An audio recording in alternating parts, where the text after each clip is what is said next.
তো বিসমিল্লাহির রহমানির রহিম।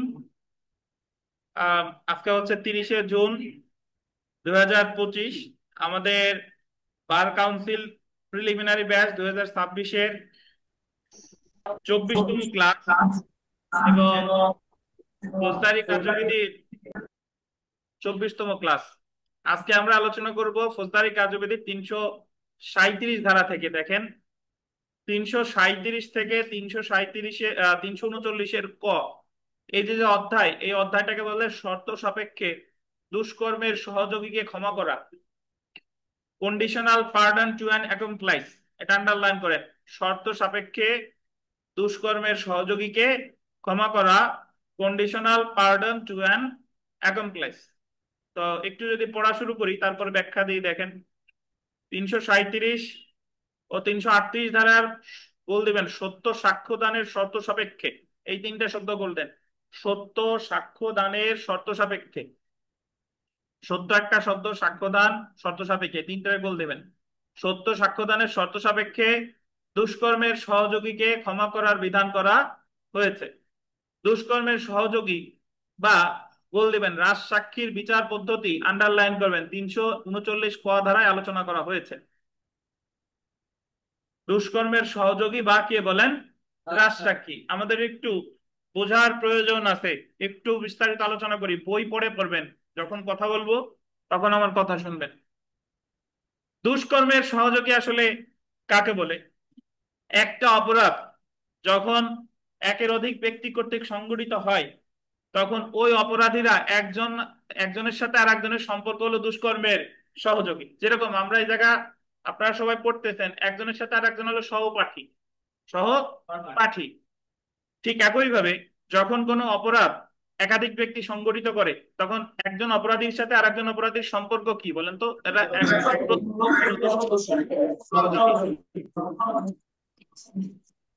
আচ্ছা, তো এখন দুষ্কর্মের সহযোগীর কে কেন ক্ষমা করার দরকার আছে? সে তো অপরাধ করছেই, এখন তারে আবার কেন ক্ষমা করবে? প্রশ্ন এসে যায়, সে তো অপরাধ করছেই, বাট তারে আবার ক্ষমা করার দরকার আছে কেন? শুনেন, একটা ফৌজদারি মামলা যখন দায়ের করে, তখন এই মামলাটা যে দায়ের করে, সেটা নালিশি মামলা হোক অথবা জিআর নন জিআর যাই হোক না কেন, এই মামলাটাকে সর্বদাই প্রমাণ করা লাগে রাষ্ট্রপক্ষের। মানে আপনি নালিশি মামলা করেন, এফআইআর করেন, যাই করেন না কেন, এরপরে যখন চার্জ গঠন হয়ে যায়, চার্জ গঠনের পরে ওই মামলার বিষয়বস্তুটা আপনার প্রমাণ করতে হয় সাক্ষ্য প্রদানের মাধ্যমে। আপনি একটা মামলায় 5 জন সাক্ষী হাজির করলেন, 10 জন করলেন, 3 জন করলেন, যাই করলেন না কেন, এই মামলাটা আপনি প্রমাণ করবেন কিসের মাধ্যমে? সাক্ষ্য প্রদানের মাধ্যমে। তাছাড়া কিন্তু আর কোনোভাবে প্রমাণের কোনো পদ্ধতি নাই। এখন সাক্ষ্য প্রমাণের মাধ্যমে সাক্ষ্য গ্রহণ, রাষ্ট্রপক্ষের সাক্ষ্য গ্রহণ করা শেষ। তারপরে হচ্ছে যে 342-তে আদালত এসে আসামিরে পরীক্ষা করে, আসামিরে জিজ্ঞাসা করে যে তোমার বিরুদ্ধে যে এতদিন সাক্ষ্য গ্রহণ করা হলো, তোমার কি কিছু বলার আছে কিনা। যদি সে বলে যে আমার বলার আর ভালো মন্দ যা আছে থাকলো, অথবা সে যদি বলে আমি সাফাই সাক্ষী দিতে চাই, সাফাই সাক্ষী মানে হলো সে তার নিজের নির্দোষ প্রমাণের চেষ্টা করবে। বাদী পক্ষ যেরকম আসামির দোষী প্রমাণের চেষ্টা করছে, আসামিও নিজের নির্দোষ প্রমাণের চেষ্টা করবে। এটারে বলে হচ্ছে সাফাই সাক্ষী। তাহলে দুষ্কর্মের সহযোগীর সাক্ষ্য আসলে কি? শুনেন, ধরেন একটা গ্রামে একেবারেই মানে একটা বাড়ি, তার পাশে আর কয়েক মাইল যাবত আর কোনো বাড়ি টাড়ি নাই।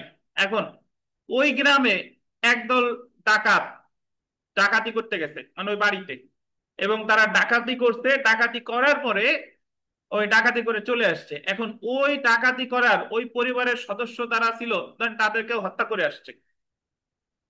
কোনো সিসিটিভি ফুটেজ নাই, বা তাদেরকে হত্যা করে আসছে। তাহলে আমরা তো জানি একটা মামলা সাক্ষী দ্বারা প্রমাণ করতে হয়, কিন্তু এই যে যে তারা ডাকাতি করে সবকিছু জিনিসপত্র নিয়ে টিয়ে চলে আসলো, বলেন তো এই মামলার কোনো চাক্ষুষ সাক্ষী আছে কিনা? এই মামলা প্রমাণ করা কিন্তু কি বলেন, কষ্টসাধ্য।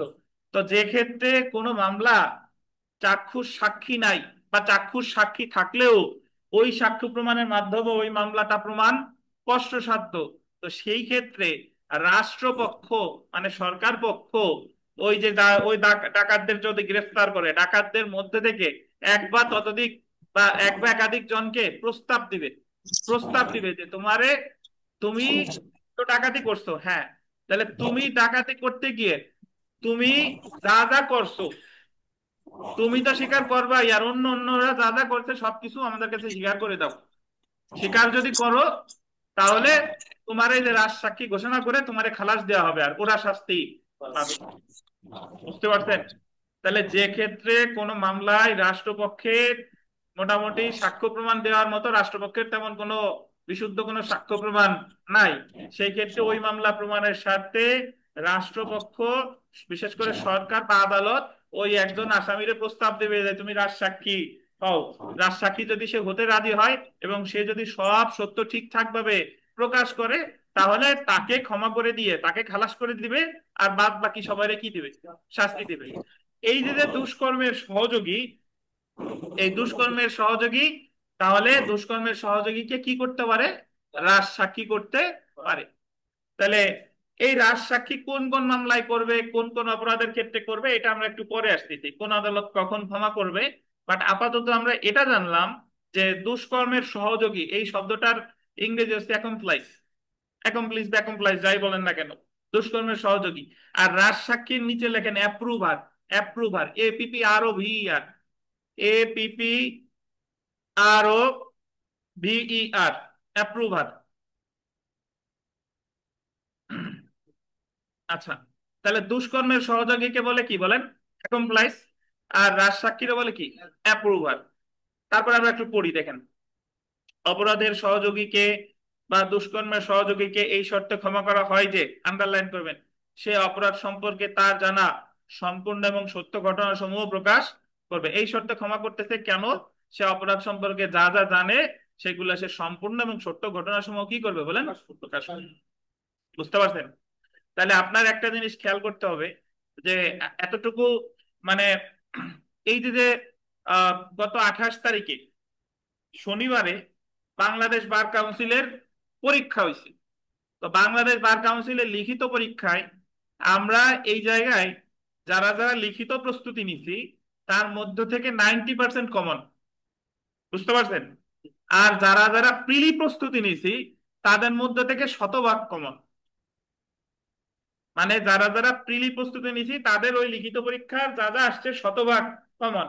আর যারা লিখিততে কিছু বাদ দিয়ে পড়াইছিলাম তাতে সেই হিসেবে 90% কমন। এবং যতটুক কমন পড়ে নাই, যারা আমার কাছে প্রিলির স্টুডেন্ট ছিল তাদের ওইটুক পারা উচিত, কারণ ওই জিনিস তাদের অনেক ভালোভাবে বারবার পড়ানো হয়েছে। সো মূল কথা বলার উদ্দেশ্য হলো যে আপনি যদি প্রিলিমিনারির যে পড়া, এটা যদি কেউ ভালোভাবে পড়ে তাহলে তার পক্ষে উকিল হওয়া সহজ হয়ে যাবে।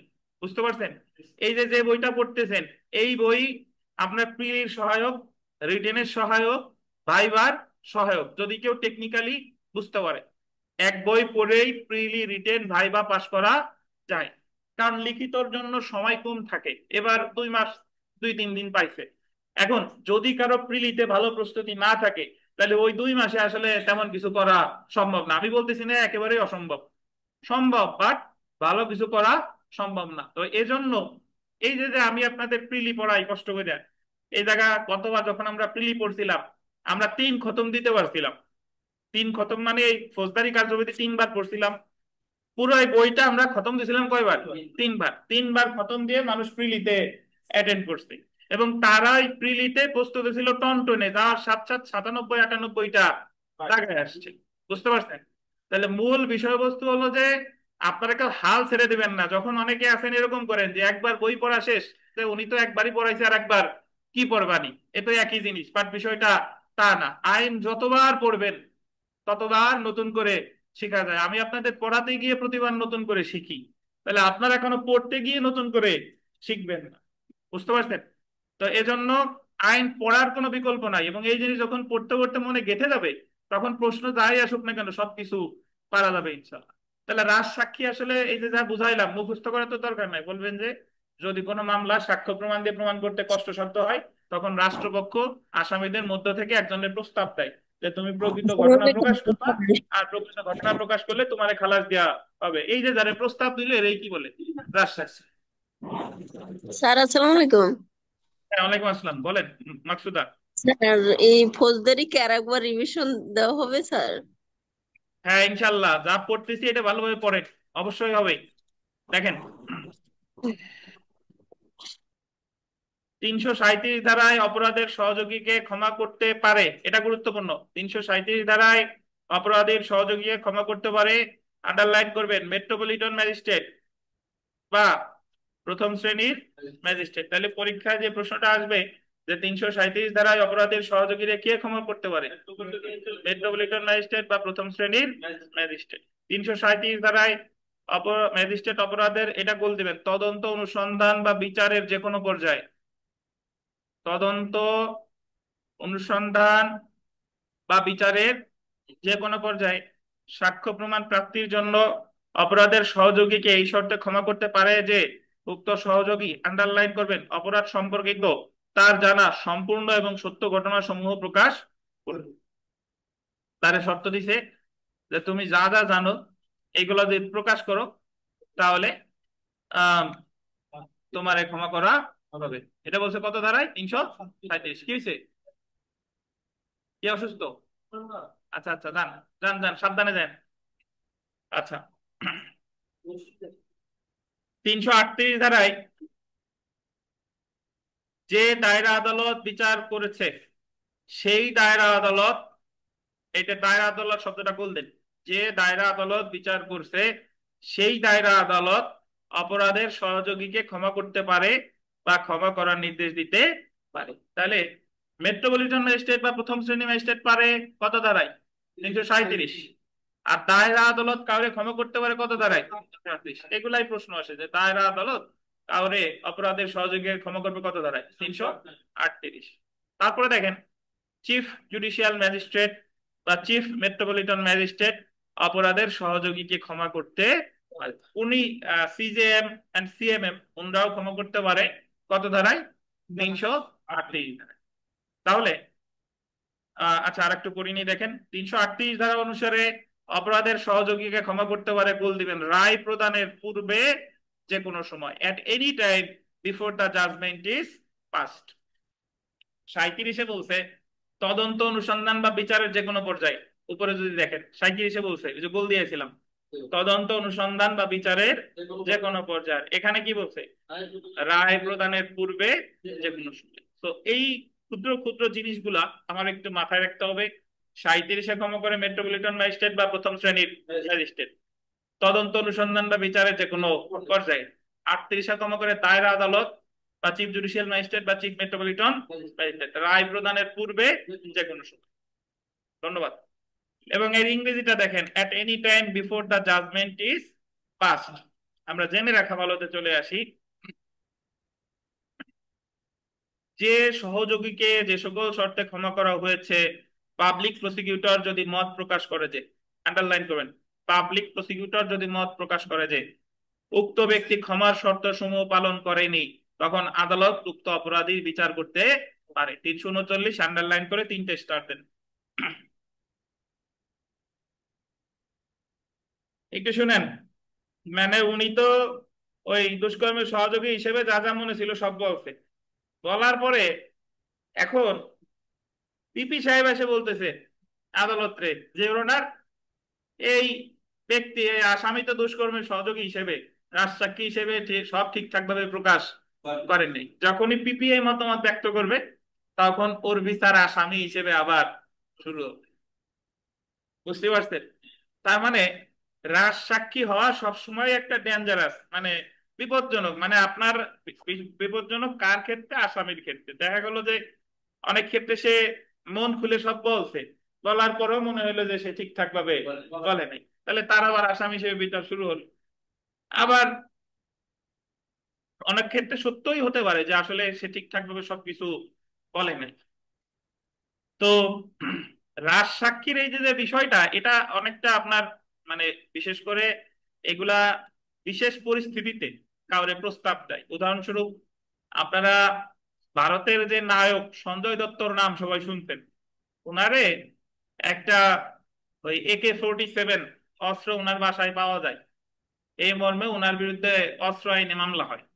অস্ত্র আইনে মামলা হইলে ওনার বিরুদ্ধে, যখন ওনার বাবা তখন এমপি ভারতের, তো ওনারে গ্রেফতার করার পরে ওই ওনার বাবা একজন অ্যাডভোকেট সাহেবরে আনেন, আনার পরে ওই ব্যারিস্টার সাহেব ওনারে বলে যে তুমি সব দোষ স্বীকার করে নাও, তোমার রাজ সাক্ষী বানানো হোক, তুমি অমুক অমুকের নাম বলে দাও, তুমি খালাস পেয়ে গেলা, তবে শর্ত একটাই, তুমি ভারতে আর থাকতে পারবে না, তোমার বিদেশে পাঠাইতে হবে, যদি রাজি হও তাহলে বলো। এবং ওনার বাবাও বললো যে তুমি স্বীকার করে নাও, আহ, তুমি তাহলে বিদেশে থাকতে পারবা, অ্যাটলিস্ট জেলখানা থেকে তো মুক্তি পাইলা। তখন উনি ওই উনার সিনেমা দেখবেন, সিনেমা আছে ওই সিনেমার এরকম বিষয়টা হচ্ছে যে উনি বললো যে না আমি স্বীকার করব না, স্বীকার করলে তো বিষয়টা সত্য হয়ে যায় যে আসলে আমি অস্ত্র রাখছি, জেনে শুনেই রাখছি, স্বীকার করলে তো আমিও যে অপরাধ করছি এটা কি প্রমাণিত হয়ে যায়, সো আমার জেল হইলে হোক, কিন্তু আমি এই রাজ সাক্ষীর অনৈতিক সুবিধা আমি নিয়ে আজীবন বিদেশে চলে যাবো না। আর আমার যদি আমি যদি স্বীকার করি তাহলে অবশ্যই আমার পিতারে সবাই বলবে যে অমুক দেখো ওই যে অমুকের পিতা যাচ্ছে। তো উনি বললো যে না আমি স্বীকার রাজসাক্ষী হব না। বুঝতে পারছেন? তো এরকম বিশেষ বিশেষ পরিস্থিতিতে আর কি রাজসাক্ষী করা হয়, বা বিশেষ বিশেষ পরিস্থিতিতেও আমাদের বাংলাদেশ সংবিধানের যে 49 অনুচ্ছেদ আছে, প্রেরোগেটিভ অফ মার্সি, রাষ্ট্রপতি কাউকে ক্ষমা প্রদর্শন করে আর কি। এখন রাষ্ট্রপতি তো আমারে আপনারে ক্ষমা করবে না, রাষ্ট্রপতি যারা ক্ষমা করবে তার সেই লেভেলের তদবির থাকা লাগবে। যেরকম সাবেক সেনাপ্রধানের বাইরে উনি রাষ্ট্রপতি, আমাদের সাবেক রাষ্ট্রপতি ক্ষমা করে দিছে, সেরকম সিপা সাপাই অনেক অপরাধীদের ক্ষমা ওনরা করে দেয় যাদের ভালো তদবির আছে। এখন আগে এই জিনিসগুলো জানা যাইতো না, এখন জানে কেন? কারণ এখন হালকা কিছু হইলেও জনগণের মাঝে হঠাৎ করে ছড়াই যায়। দেখ, তো দুষ্কর্মের সহযোগীকে বিচারের সময় বিচারিক আদালত, আন্ডারলাইন করবেন, দায়ের আদালত বা ম্যাজিস্ট্রেট আদালত দুষ্কর্মের সহযোগীকে প্রশ্ন করবে যে, আন্ডারলাইন করেন, আদালত প্রশ্ন করবে, এই ইসমাইল, তাকে যে শর্তে ক্ষমা করা হয়েছে সে সেই সকল শর্ত সমূহ প্রতিপালন করেছে কিনা। মানে একটু আগে তো পিপি বললো যে সে শর্ত সমূহ পালন করে না, আর এখন হলো আদালত তারে বলতেছে, যে স্বয়ং আদালত, যে তোমার যে শর্তে ক্ষমা করা হয়েছে, তোমার তো রাজসাক্ষী বানানো হয়েছে, তুমি কি সবকিছু ঠিকঠাক মতো প্রকাশ করছো কিনা। যদি সে দাবি করে যে সে উক্ত শর্ত সমূহ প্রতিপালন করেছে, সে যদি বলে যে হ্যাঁ আমি আমি যা যা জানি সবকিছু ঠিকঠাক ভাবে মানে প্রকাশ করছি, তখন আদালত রায়ের পূর্বে নির্ধারণ করবে যে আসামি ক্ষমার শর্তসমূহ প্রতিপালন করেছে কিনা, ক্ষমার শর্তসমূহ মান্য করেছে কিনা। এবং আদালত যদি মনে করে যে আসামি উক্ত শর্তসমূহ মান্য করেছে, তাহলে আদালত আসামিকে গোল্ডেন 339 ক 2 ধারায় খালাসের আদেশ দিবে। তিনটা স্টার দেন। সো আমরা আরো একটা খালাস পেয়ে গেলাম। গত আমরা 2 দিনে যে আলোচনা করেছিলাম যে ম্যাজিস্ট্রেট আদালতের বিচার পদ্ধতি, দায়রা আদালতের বিচার পদ্ধতি, সেখানে বেশ কয়েক জায়গায় আমরা খালাস পেয়েছি। এই যে দেখেন আরো এক জায়গা খালাস পেলাম, সেটা হলো 339 ক। তাহলে আমরা এখন পর্যন্ত যা পড়লাম এটার সার সংক্ষেপ কি দাঁড়ায় দেখেন, যে সত্য সাক্ষ্যদানের উদ্দেশ্যে আদালত দুষ্কর্মের সহযোগীকে ক্ষমা প্রদর্শন করতে পারে। এই যে ক্ষমা প্রদর্শনের আর একটা টার্ম আছে, ক্ষমা প্রদর্শন, টেন্ডার অফ পার্ডন। ক্ষমা প্রদর্শনে কি বলে বলেন? Tender of pardon. আচ্ছা, ক্ষমা প্রস্তাব আর কি। আচ্ছা, তখন এই ক্ষমা করতে পারে মেট্রোপলিটন ম্যাজিস্ট্রেট বা প্রথম শ্রেণী ম্যাজিস্ট্রেট 337 ধারায়, তদন্ত অনুসন্ধান বা বিচারের যে কোনো পর্যায়ে। আর দায়রা আদালত বা সিজেএম বা সিএমএম ওনরা ক্ষমা করতে পারে রায় প্রদানের পূর্বে যে কোনো সময় 338। ক্ষমা শর্ত সমূহ সে ঠিকঠাক ভাবে সত্য তথ্য প্রকাশ করছে কিনা, পিপি এই এই বিষয়ে মন্তব্য জানাবে 339। 339 পিপি যদি বলে যে না সে ঠিকঠাক ভাবে সবকিছু প্রকাশ করে নাই, তাহলে আবার তার বিচার অপরাধী হিসেবে শুরু হবে। এটা বলছে কততে? 339। আর 339 কতে বলছে যে যে আদালত তারে ক্ষমা প্রদর্শন করছে বা করবে, সে আদালত জিজ্ঞাসা করবে যে তোমার তো ক্ষমা করা হবে, তুমি কি সবকিছু ঠিকঠাক ভাবে প্রকাশ করছো কিনা।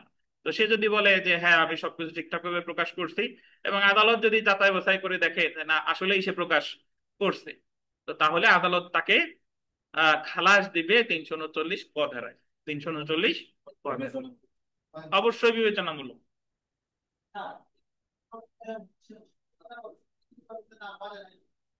যে হ্যাঁ, হ্যাঁ, পিপি বললে আদালত অবশ্যই বিবেচনায় নিতে পারে, যে আদালতে বললেই তো আদালত সবকিছু বিশ্বাস করবে না, বাট পিপি তো রাষ্ট্রপক্ষের একজন আইনজীবী, তো সে বললে অবশ্যই সেটা আদালত যাচাই বাছাই করে দেখ দেখ- উভয় আদালত। ক্ষমা 37-এ ক্ষমা করতেছে এক, 38-এ ক্ষমা করতেছে আর এক, বাট উভয়ই খালাস দিচ্ছে 339 পথে। না না, কাটা কেন পড়বে, ওটা উপধারা 2। 2 আপনার মনে রাখার দরকার নাই, শুধু 339 কই মনে রাখেন। আর 2 মনে রাখলে আমার কোনো আপত্তি নাই, কিন্তু ক পর্যন্ত মনে রাখাই শ্রেয়। তাই সেলফ প্র্যাকটিস। প্রথম শ্রেণীর ম্যাজিস্ট্রেট এবং মেট্রোপলিটন ম্যাজিস্ট্রেট ড্যাশ ধারায় 337 ধারায় দায়রা আদালত বা চিফ জুডিশিয়াল ম্যাজিস্ট্রেট বা চিফ মেট্রোপলিটন ম্যাজিস্ট্রেট ড্যাশ ধারায় কোনো অপরাধের সহযোগীর ক্ষমা করতে পারে। তাহলে 337 আর 338 এই মিলন আখিনুর কই আসতেছে? দেখেন, আপনারা যারা কোর্টে আসেন এই জন্য পড়া 5:30টায় দেওয়া, যে কোর্ট কাছারির কাজটা সারিয়ে যাতে আসতে পারে। দেখেন, নিম্নোক্ত কোন ধরনের ম্যাজিস্ট্রেট কোন দুষ্কর্মের সহযোগীকে ফৌজদারি কার্যবিধির 1898 337 ধারা মতে ক্ষমা করতে পারে? 337 ধারা ক্ষমা করতে পারে প্রথম শ্রেণী ম্যাজিস্ট্রেট বা মেট্রোপলিটন ম্যাজিস্ট্রেট। তারপরে আপনি যদি 4 নাম্বার প্রশ্নটা দেখেন, 4 নাম্বার, দায়রা আদালতে বিচারাধীন কোনো মামলা প্রত্যক্ষ বা পরোক্ষভাবে জড়িত কোনো ব্যক্তিকে ক্ষমা মঞ্জুর করতে পারে সাক্ষ্য সংগ্রহের উদ্দেশ্যে। 5 নাম্বার প্রশ্নটা ভিভিআই, এটা আমরা ওই ভিতরে পড়ি নাই, বাট এটা আমাদের জানতে হবে।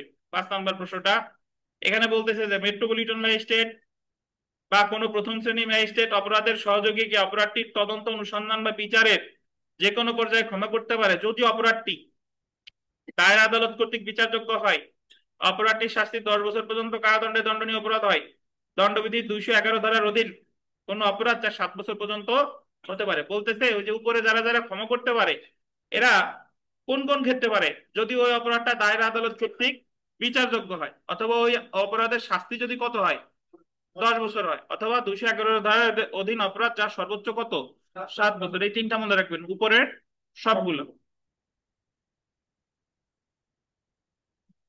6 নাম্বার,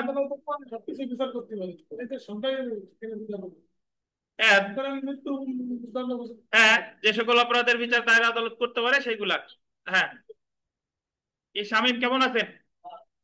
তারপরে 6 নাম্বার দেখেন, ফৌজদারি কার্যবিধি 337 ধারা অনুসারে মেট্রোপলিটন ম্যাজিস্ট্রেট বা প্রথম শ্রেণীর ম্যাজিস্ট্রেট অপরাধের সহযোগীকে ক্ষমা করতে পারে অপরাধের তদন্ত অনুসন্ধান বা বিচারের যে কোনো পর্যায়ে। কখন কখন বলেন?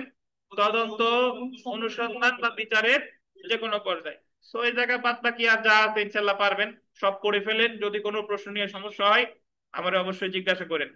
তো এই যে যে আমরা 337 থেকে 339 ক পর্যন্ত পড়লাম, এটা নিয়ে অনলাইন অফলাইনে যারা এই মুহূর্তে আমাদের ক্লাসে আছেন, আপনাদের যদি কোনো প্রশ্ন থাকে দয়া করে করতে পারেন।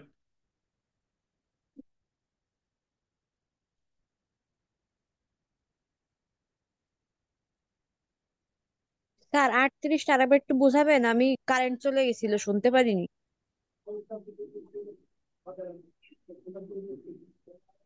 37 বুঝতেন ফারজানা?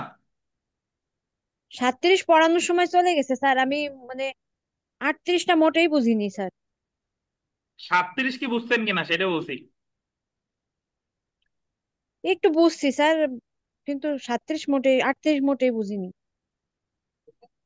আচ্ছা, 37-এ বলছে যে মেট্রোপলিটন ম্যাজিস্ট্রেট বা প্রথম শ্রেণীর ম্যাজিস্ট্রেট ক্ষমা করতে পারে তদন্ত অনুসন্ধান বা বিচারের যে কোনো পর্যায়ে।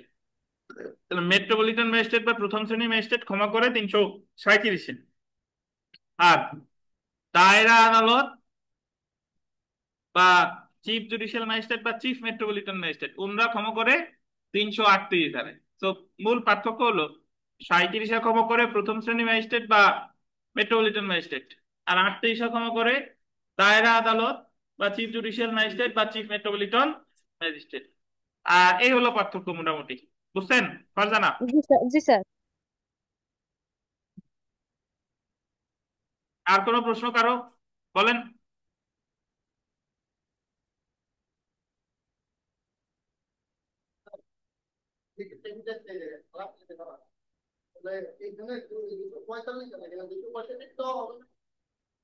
ট লিখে ফেলেন, বলছিলাম তো লিখতে।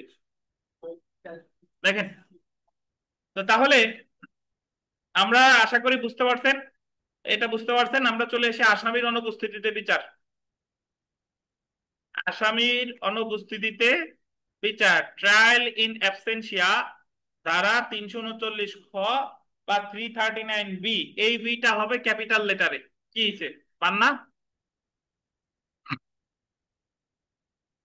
আসামির অনুপস্থিতিতে বিচার, ট্রায়াল ইন অ্যাবসেন্সিয়া, এটা আছে কত ধারায় বলেন?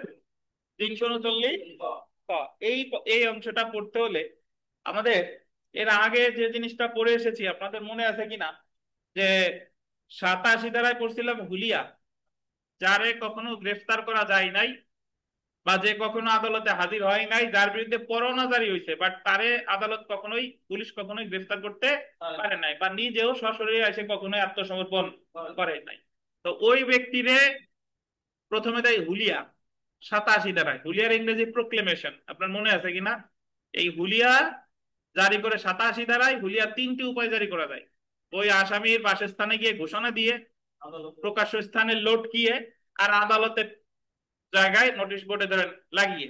তাহলে 3টি উপায় হুলিয়া জারি করা যায়। হুলিয়ায় সর্বনিম্ন সময় হলো, সর্বনিম্ন সময় 30 দিন, সর্বোচ্চ আদালত যে কয় দিন দেয়। তাহলে হুলিয়া জারি করে 87।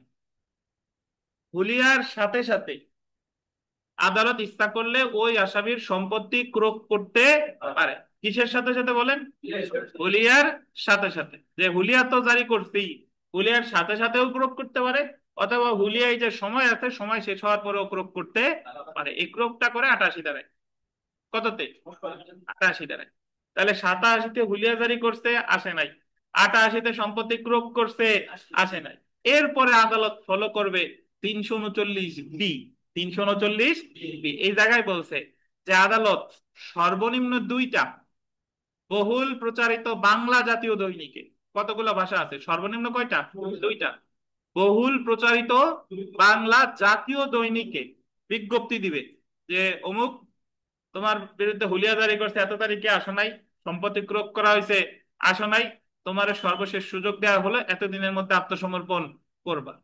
তো কতদিনের মধ্যে করবে এই সময়টা আবার 339-এর বিতে বলে নাই। হুলিয়ায় যেরকম বলছিল সর্বনিম্ন 30, তো 339 বিতে সর্বনিম্ন নাই, সর্বোচ্চ নাই। তাহলে এটা হলো আদালত নির্ধারিত সময়। তাহলে এই সময়ের মধ্যেও যদি সে না আসে, তাহলে তার অনুপস্থিতিতে বিচার শুরু হবে, তখন তারে আর লাগবে না। বুঝছেন? এখন এটা পড়বো, পড়ানোর আগে একটু আপনাদের হালকা বুঝাই নিলাম। হ্যাঁ, কে বলছিলেন? আচ্ছা, তাহলে যে কথা বলতেছিলাম, যে 339 বি কিন্তু প্রথমেই ফলো করবে না, আগে ফলো করবে 87, তারপরে কত, 88, তারপর হলো 339-এর বি। তবে যে কোনোদিন জামিন, যে একবার যদি জামিন পাওয়ার পরে, বা একবার যারা গ্রেফতার করছে, বা একবার যে জামিন পাওয়ার পরে পলাই গেছে, তার ক্ষেত্রে কিন্তু এই ধারা কোনোটাই অনুসরণ করা হবে না, হবে না, হবে না। এই 87, 88, 339 বি একমাত্র সেই ধরনের আসামির ক্ষেত্রেই প্রযোজ্য যে কোনোদিন কি হয় নাই বলেন, যে কোনোদিন গ্রেফতার হয় নাই বা যে কোনোদিন হাজির হয় নাই। বাট যদি কেউ কোনোদিন জামিন পাওয়ার পরে চলে যায়, তাহলে তার ক্ষেত্রে কিন্তু 87, 88 আর 339 বি অনুসরণ করা হবে না। তো একটু পড়ি। শামীম কি কিছু বলবেন, আলাদা আসবো নাকি? আচ্ছা, ঠিক আছে। দেখেন, ফৌজদারি কার্যবিধির বল দিবেন 339 খ ধারায় আসামির অনুপস্থিতিতে বিচার, ট্রায়াল ইন অ্যাবসেন্সিয়া সংক্রান্ত বিধান আলোচনা করা হয়েছে। তো আমরা চলে আসি যে ক্ষেত্রে অনুপস্থিতিতে বিচার করা যায়। ফৌজদারি কার্যবিধি 339 খ ধারায় নিম্নলিখিত ক্ষেত্রে আসামির অনুপস্থিতিতে বিচার করা যেতে পারে, যথা ফৌজদারি কার্যবিধির আন্ডারলাইন করেন 87 এবং 88 ধারার আবশ্যিক বিধানসমূহ পালন করা হয়েছে। 339 বিতে যদি আপনি যাইতে চান, আগে পালন করতে হবে কত কত, 87 আর 88। অর্থাৎ পলাতক বা আত্মগোপন করেছে এমন অভিযুক্তকে বল দিবেন সর্বনিম্ন 30 দিনের সময় দিয়ে হাজির হওয়ার নির্দেশ দিয়ে এবং লিখিত হুলিয়া জারি করেছে। বিমল সাহেব আছে নাকি নাই? আছে, জি। তবে উক্ত লিখিত হুলিয়া জারির পরও অভিযুক্ত হাজির হয়নি, এবং এই কারণে 88 ধারা অনুসারে আদালত অভিযুক্ত ব্যক্তির গোল দিবেন স্থাবর ও অস্থাবর উভয় সম্পত্তি ক্রোক করার আদেশ দিয়েছে। তাহলে আগে অনুসরণ করলো কত ধারা? 87। তারপরে ক্রোক করলো কততে? 88। তারপরে দেখেন, আদালতের বিশ্বাস করার কারণ আছে যে অভিযুক্ত পলায়ন করেছে এবং বা আত্মগোপন করেছে যেন তাকে গ্রেফতার না করা যায় এবং বিচারের জন্য হাজির না করা যায়, এবং অভিযুক্তকে গ্রেফতারের তাৎক্ষণিক কোনো সম্ভাবনাও নেই। তো এরপরে যদি আমরা দেখি অনুপস্থিতিতে বিচারের পদ্ধতি, গ্রেফতারি পরোয়ানা জারির পর যদি কোনো অভিযুক্তকে গ্রেফতার করা না যায় বা স্বেচ্ছায় হাজির না হয়, তবে তার বিচারের জন্য ফৌজদারি কার্যবিধির গোলদেন 339 খ ধারায় উল্লেখিত অনুপস্থিতিতে বিচার সংক্রান্ত বিধান অনুসরণ করতে হবে। অভিযুক্তকে হাজিরার জন্য পত্রিকায় বিজ্ঞপ্তি, চলে আসে আমরা পত্রিকায় বিজ্ঞপ্তি। আসামির অনুপস্থিতিতে বিচার শুরুর পূর্ববর্তী শর্ত হলো আসামিকে হাজিরার জন্য ব্যাপক প্রচার আছে এমন গোল দিবেন 2টি জাতীয় দৈনিকে। কয়টা জাতীয় দৈনিক?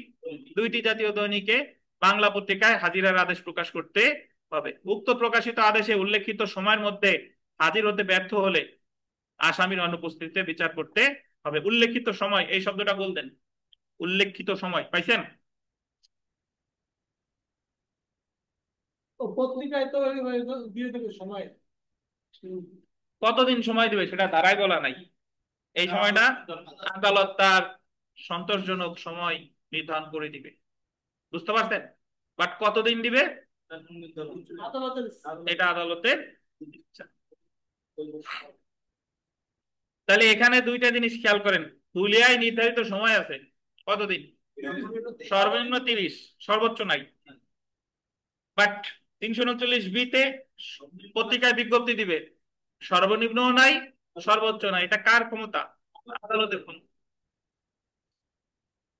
তো জামিনে মুক্তিপ্রাপ্ত আসামির অনুপস্থিতিতে বিচার দেখেন, পলাতক আসামির অনুপস্থিতিতে বিচার করতে পত্রিকায় বিজ্ঞপ্তি প্রদানের বিধান নিম্নলিখিত ক্ষেত্রে অনুসরণ করা প্রয়োজনীয় না। 339 খ ধারায় বলা হয়েছে, যে ক্ষেত্রে আন্ডারলাইন করেন অভিযুক্ত ব্যক্তি আদালতে হাজির হওয়ার পর, মানে আসামি একবার আদালতে কি হাজির হয়েছে, বা অভিযুক্তকে আদালতে হাজির করার পর, বা জামিনে মুক্তি পাওয়ার পর উক্ত অভিযুক্ত ব্যক্তি পলাতক হয় বা হাজির হতে ব্যর্থ হয়, সেক্ষেত্রে এমন পলাতক ব্যক্তির অনুপস্থিতিতে বিচার শুরু করতে তাকে হাজির হওয়ার নির্দেশ দিয়ে পত্রিকায় বিজ্ঞপ্তি প্রকাশ করার কোনো প্রয়োজন নাই। অর্থাৎ একবার যদি আপনি মামলায় জামিন পাওয়ার পরে ইতালি চলে গেছেন, নির্মল সাউথ কোরিয়া চলে গেছে, তাহলে আর নির্মলের বিরুদ্ধে আর যদি কোনো মামলা, ওই যে ওনার শ্বশুরবাড়ির লোকজন যেটা করছে, তাহলে সেই ক্ষেত্রে আর হুলিয়া, ক্রোক, 339 বি এগুলা কিন্তু অনুসরণ করবে না। যদি এমন হয় যে মামলা করছে আমি কোনোদিনই আদালতে হাজির হয় নাই, তাহলে সেই ক্ষেত্রে হলো 87, 88 আর 339 বি অনুসরণ করা হবে। হ্যাঁ, বদরুজ্জামান সাহেব বলেন। ওয়ালাইকুম আসসালাম। আলহামদুলিল্লাহ ভালো। আমরা বিগত বছরের প্রশ্নে আসি। আসামির অনুপস্থিতিতে বিচার সংক্রান্ত বিধানটি the code of criminal procedure 1898 এর কোন ধারায় আছে? 339 বি। আমি একটা কথা বলে দিই, এখন থেকেই শিখে নেন। ধরেন এক অপশনে 339 খ আছে, আর এক অপশনে 339 বি আছে, তাহলে উত্তর হবে কোনটা? বি, কারণ মূল আইনটা ইংরেজিতে, বুঝতে পারছেন? সর্বদা ইংরেজিতে লেখা যেটা সেটা প্রাধান্য পাবে। আর এই বি এর মাঝে বা এই খ এর মাঝে কিন্তু কোনো ব্রাকেট নেই। আচ্ছা, তারপরে প্রশ্নটা চলে আসি 2 নাম্বার। এটা এসেছিল 2020 সালে, যে আসামির অনুপস্থিতিতে বিচার করার জন্য কম পক্ষে কয়টি জাতীয় দৈনিকে বিজ্ঞাপন প্রকাশিত হতে হবে? কয়টা? 2টা। বলেন তো, গোপালগঞ্জের যে স্থানীয় পত্রিকায় সেটাই দিলে হবে কিনা? এটা তো জাতীয় দৈনিক হলো না, অবশ্যই জাতীয় দৈনিক হতে হবে, আবার আবার বহুল প্রচারিত হইতে হবে। এমন একটাই দিলেন যে ওটা কেউ জানেই না, হবে না, বুঝছেন? তাহলে ট্রায়াল ইন অ্যাবসেন্সিয়া আজকে থেকে মনে রাখবেন, ট্রায়াল ইন অ্যাবসেন্সিয়া 339 বি। আগে কেউ কোনোদিন হাজির হয় নাই, গ্রেফতার হয় নাই, সেক্ষেত্রে আগে 87 ধারায় হুলিয়া, 88 ধারায় ক্রোক, তারপরে সর্বনিম্ন 2টা জাতীয় দৈনিকে বিজ্ঞপ্তি দেওয়ার পরে তারপরে আসামির অনুপস্থিতিতে বিচার, এটাই 339-এর বি। কোনো প্রশ্ন থাকলে বলেন। অনলাইন অফলাইনে যারা আছেন কোনো প্রশ্ন থাকলে বলতে পারেন।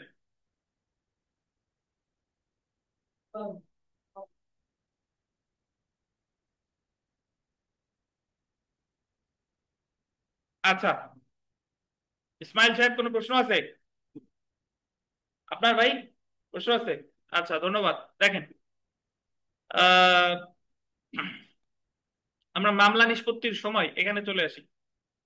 339 গ বা 339 সি, মামলা নিষ্পত্তির সময় time for disposal of cases.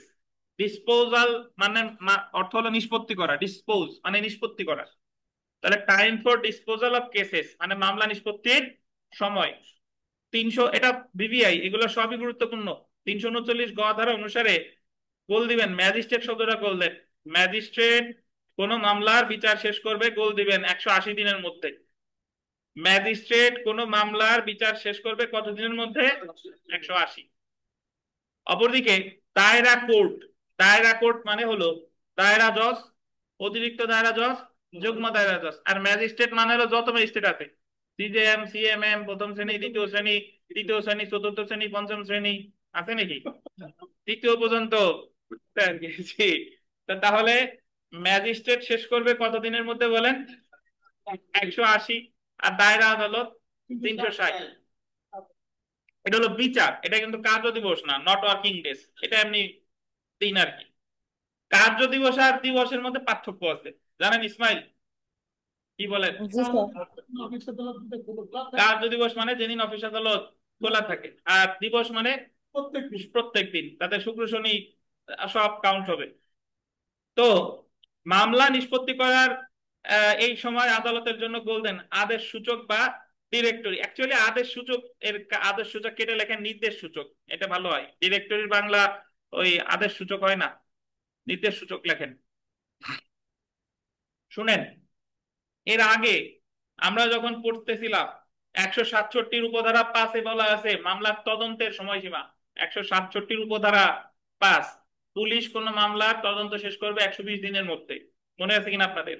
এবং 120 দিনের মধ্যে যদি তদন্ত শেষ করতে না পারে এবং এই সময় আসামি যদি জেল হাজতে থাকে, তাহলে ম্যাজিস্ট্রেট আদালত জামিন দিতে পারে। তবে ম্যাজিস্ট্রেট আদালত মৃত্যুদণ্ড, যাবজ্জীবন কারাদণ্ড বা 10 বছরের অধিক কারাদণ্ডযোগ্য কাউরে আবার জামিন দিবে না। এটা কত? 167-5। তবে দায়রা আদালত আবার জামিন দিতে পারে। আরে, বুঝতে পারছেন? তাহলে আমার মনে রাখতে হবে যে মামলার তদন্তের সীমা বললে 167-5, আর বিচারের সীমা বললে 339 গ। 339 আপনারা যখন প্রথম প্রথম পড়বেন এক সময়টা এমনি মনে থাকবে, বাট প্রথম প্রথম পড়ার সময় এই দিনগুলো কোন জায়গায় কি আছে এইগুলো নিয়ে একটা ঝামেলা বাঁধবে, যে কোন জায়গায় যেন 120 পড়ছিলাম, কোন জায়গায় 80, কোন জায়গায় 360। হ্যাঁ, তো যেটা মনে রাখবেন, তদন্তের সময় সময় 167-5-এ কতদিন? 120। আর বিচারের ক্ষেত্রে 339 গতে, ম্যাজিস্ট্রেটের ক্ষেত্রে কত? 180। আর দায়রার ক্ষেত্রে 360। এখন একটা জিনিস মিল আছে, সাদৃশ্য আছে, কোনটা আমি একটু বলি। ওই তদন্তের ক্ষেত্রে বলছিল যে ম্যাজিস্ট্রেট শুধু জামিন দিতে পারে যে অপরাধের সাজা মৃত্যুদণ্ড, যাবজ্জীবন কারাদণ্ড বা 10 বছরের কম, এরকম কোন অপরাধের আসামি যদি কারাগারে থাকে তাহলে ম্যাজিস্ট্রেট জামিন দিতে পারে, 167-5। আর দায়রা আদালত সবকিছুতেই পারে। কিন্তু এই 167-5-এর সুবিধা দুইটা অপরাধের ক্ষেত্রে প্রযোজ্য না। একটা হলো দণ্ডবিধির 400 ধারার অপরাধ আর 401 ধারার অপরাধ। 400 হলো ডাকাত দলের সদস্য, 401 হলো চোর দলের সদস্য। অর্থাৎ 120 দিনের মধ্যে তদন্ত শেষ করতে পারে নাই, কিন্তু চোর দলের সদস্য এখনো জেল হাজতে আছে, সেই ক্ষেত্রে আপনি 167-5-এর সুবিধা দাবি করে জামিন চাইতে পারবেন না। আপনি বলতে পারবেন না যে ওনার 120 দিনের মধ্যে তদন্ত শেষ হয় নাই, আমার আসামি এখনো কারাগারে আছে, 167-5 ধারার বিধান অনুসারে জামিন দেন। এটা চোরের দলের সদস্য বা ডাকাত দলের সদস্যদের ক্ষেত্রে প্রযোজ্য না। বুঝছেন? বাট আসামি পক্ষের আইনজীবী তো চাইবে যে জামিন দেনি, ওনার তদন্ত শেষ হয় নাই। এটা বাধা দিতে হবে কার? বাদী পক্ষের আইনজীবী। তার যদি জানা থাকে বাধা দিবে, না হলে নাই। ঠিক একই ভাবে 339 গ ধারার যে বিধানটা, এই ধরেন 180 দিনের মধ্যে কোনো বিচার শেষ হয় নাই বা 360 দিনের মধ্যে কোনো বিচার শেষ হয় না এবং ওই ব্যক্তি এখনো কারাগারে আছে। ধরেন উদাহরণস্বরূপ আমি বলি যে বর্তমানে রাজনৈতিক মামলায় ব্যারিস্টার সুমন কারাগারে আছে। এখন দেখা গেল যে চার্জ গঠনের পরে 180 দিন হয়ে গেছে, বিচার শেষ হয় নাই, কিন্তু উনি এখনো কারাগারে আছে, তাহলে উনি ম্যাজিস্ট্রেট আদালতে জামিন চাইতে পারে। 339 সি তে এই কথা আছে যে বিচার শেষ না হইলে আসামি কারাগারে থাকলে তার জামিন দেওয়া যেতে পারে। এখন উনি চাইতে পারে, বাট এটা আবার অধিকার হিসেবে দাবি করা যাবে না। বলবে না যে জামিন দিবি কিনা বল, এরকম বলার কিন্তু নাই। দিন শেষে কি করবে না কি করবে না, এটা একান্তই আদালতের বিবেচনামূলক। 380 আর এবং 300 এই 339 সি এর ক্ষেত্রেও ওই দণ্ডবিধির 400 আর 401 ধারার বিধান প্রযোজ্য হবে না। মানে আপনি ডাকাত দলের সদস্য এবং চোরের দলের সদস্যের ক্ষেত্রেও এই 339 গ ধারার সুবিধা পাবেন না। হ্যাঁ বলেন ইসমাইল। চার্জ গঠনের পর থেকে গণনা শুরু হবে, মানে 380 আর হ্যাঁ হ্যাঁ হ্যাঁ হ্যাঁ, সাক্ষ্য গ্রহণ কখন শুরু হয় সেদিন থেকে।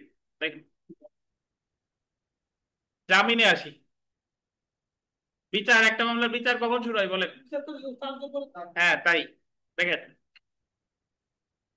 339 গ-এর 1 ধারায় উল্লেখিত সময়ের মধ্যে মামলার বিচার নিষ্পত্তি করতে না পারলে এবং অভিযুক্ত যদি, বল দেবেন, জামিন অযোগ্য অপরাধে অভিযুক্ত হয়।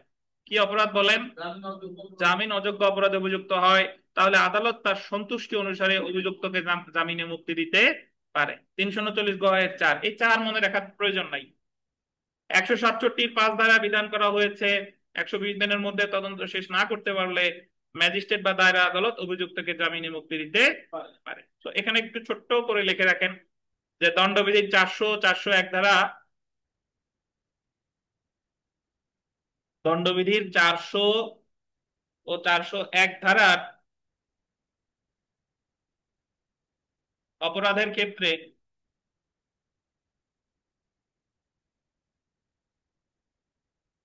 339 গ ধারায়, 339 গ ধারায় জামিন দিবে না।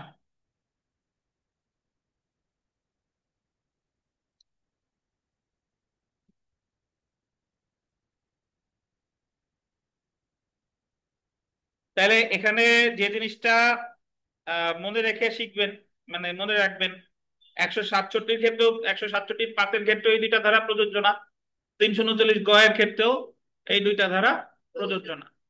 তো আমরা চলে আসি বিগত বছরের প্রশ্ন। একজন ম্যাজিস্ট্রেটকে মামলা প্রাপ্তির 1.5 দিনের মধ্যে বিচার সম্পন্ন করতে হবে। 180 দিন। বিচারের কথা বললে 180, আর যদি বললো তদন্ত 120, আর দায়রা আদালত বিচার শেষ করবে কতদিন? 360। ঠিক আছে, তো আমরা সেলফ প্র্যাকটিসে চলে আসি। দেখেন 1 নম্বর প্রশ্ন, ট্রায়াল ইন অ্যাবসেন্সিয়া অর্থ কি? আসামির অনুপস্থিতিতে বিচার। 2 নম্বরে দেখেন, ফৌজদারি কার্যবিধির কত ধারায় আসামির অনুপস্থিতিতে বিচার বা ট্রায়াল ইন অ্যাবসেন্সিয়া সম্পর্কে বিধান করা হয়েছে? কত ধারায়? 339 খ ধারায়। তারপরে আমরা চলে আসি 3 নম্বর প্রশ্নে, সমন জারির পর আসামি পলাতক বা আত্মগোপন করলে আদালত তাকে সর্বনিম্ন কতদিনের মধ্যে হাজির হওয়ার নির্দেশ দিবে? কতদিন? সর্বনিম্ন 30 দিন। সর্বোচ্চ কত? এটা কিন্তু হুলিয়ার সময়, হুলিয়ার সময়। 4 নম্বরটাও দেখেন, আদালত আসামির অনুপস্থিতিতে বিচারের ক্ষেত্রে আসামিকে হাজির হওয়ার জন্য কয়টি জাতীয় পত্রিকায় বিজ্ঞপ্তি দেবে? সর্বনিম্ন 2টা, নাকি? সর্বনিম্ন 2টা, সর্বনিম্ন 2টা হলো অনন্য। বুঝতে পারছেন? আচ্ছা, অনন্য, সর্বনিম্ন, নট লেস দেন, এটা হলো অনন্য, সর্বনিম্ন, ইংরেজিতে বলে নট লেস দেন। আচ্ছা, আমরা 5 নম্বরে চলে আসি, আসামির অনুপস্থিতিতে বিচারের ক্ষেত্রে আসামিকে হাজির হওয়ার জন্য সংবাদপত্রে বিজ্ঞপ্তি দিতে পারে। এটা ভিভিআই, প্রি-টেস্টার দেন এই প্রশ্নটাই। যে কোনো ফৌজদারি আদালত, চিফ জুডিশিয়াল বা চিফ মেট্রোপলিটন আদালত না, এটা হলো গ, নালিশি অপরাধ আমলে গ্রহণকারী আদালত। তাহলে এই যে যে 339 বি এর যে বিধানাবলী, এটা পালন করবে কগনিজেন্স কোর্ট, আমলি আদালত। কে বলেন? আমলি আদালত। ফেরদৌস সাহেব, মামলা আমলে নাই কত ধারায়?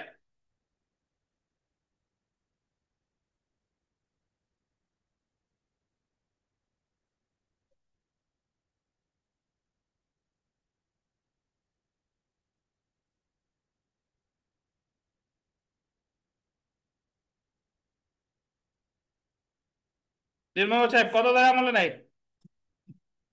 মামলা আমলে নেয় কত দাঁড়ায়? 190। 190 ধারায় নেই ম্যাজিস্ট্রেট, 193 ধারায় দায়রা আদালত। কি সাদা হয়ে গেছে মাথা? জি স্যার। দেখেন, আমরা 6 নাম্বার প্রশ্নটা পড়ি যে আসামির অনুপস্থিতিতে বিচারের ক্ষেত্রে আদালত কোন ধরনের জাতীয় পত্রিকায় বিজ্ঞপ্তি প্রচার করবে? বহুল প্রচারিত বাংলা জাতীয় দৈনিক পত্রিকায়। কি বলেন? বহুল প্রচারিত বাংলা জাতীয় দৈনিক পত্রিকায়। তো এখানে বাদ বাকি অন্য যে প্রশ্ন আছে এগুলো পড়ে ফেলবেন, মোটামুটি সবই গুরুত্বপূর্ণ। 10 নাম্বার প্রশ্নটা বিবিআই, দেখেন 10 নাম্বার, যে সাধারণত ম্যাজিস্ট্রেট 180 দিনের মধ্যে বিচার নিষ্পত্তি করবে। এই ক্ষেত্রে 180 দিন গণনা শুরু হবে ম্যাজিস্ট্রেট যেদিন মামলাটি আমলে গ্রহণ করে, ম্যাজিস্ট্রেট যেদিন মামলাটি বিচারার্থে গ্রহণ করে, যেদিন বিচারার্থে গ্রহণ করে সেদিন থেকে। 12 নাম্বারটা দেখেন, কি হয়েছে নির্মল, পান না?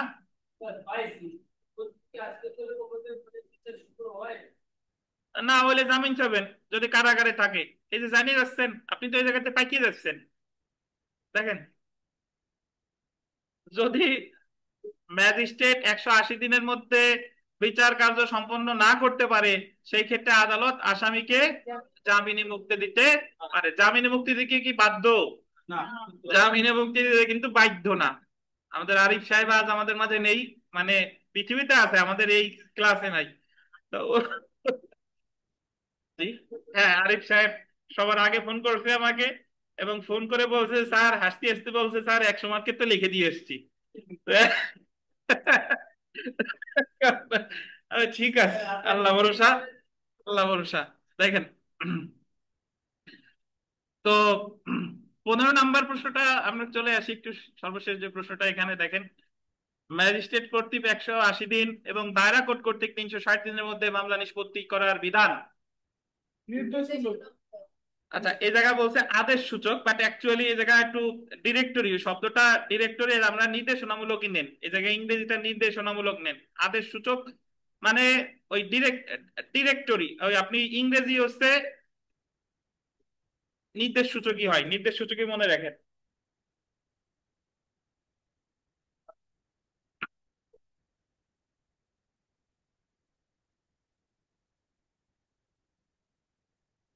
ঠিক আছে, তাহলে আপনাদের কোনো প্রশ্ন থাকলে দয়া করে জিজ্ঞাসা করেন যা পড়লাম। তার আগে আমি একটু বলে দিই, শুনেন আপনাদের, আমরা তো বেশ কয়েকদিন ক্লাস হয়ে গেছে, 24টা ক্লাস, আজকে 24। এর আগের পড়াগুলো আপনারা মোটামুটি ভুলে গেছেন। সো এই জন্য আগামী দিন বুধবার আপনাদের ক্লাস টেস্টের বিষয়বস্তু হলো 1 থেকে 53 ধারা, 1 থেকে 53 ধারা, বুঝতে পারছেন? 20 মার্কের ক্লাস টেস্ট বুধবারে। সিলেবাস কি? 1 থেকে 53 ধারা, ভালোভাবে পড়ে আসবেন। ওটার উপরে আমাদের ক্লাস টেস্ট অনুষ্ঠিত হবে, বুধবারের ক্লাস টেস্ট। আমাদের ক্লাস শেষ হয় না, আর অনেক ক্লাস আছে, জাস্ট বলে দিলাম। বুধবারে আমাদের যে ক্লাস টেস্ট সেটার বিষয়বস্তু হচ্ছে 1 থেকে 53।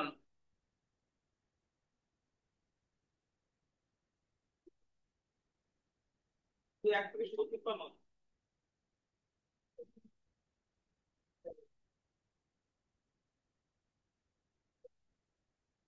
কিসে ফেরদৌস? আপনি তো এখন পলাতক। হ্যাঁ? আচ্ছা, ধন্যবাদ। দেখেন, আমরা ধারা 340-এ চলে আসি। যদি আপনাদের প্রশ্ন না থাকে তাহলে 340-এ চলে আসি।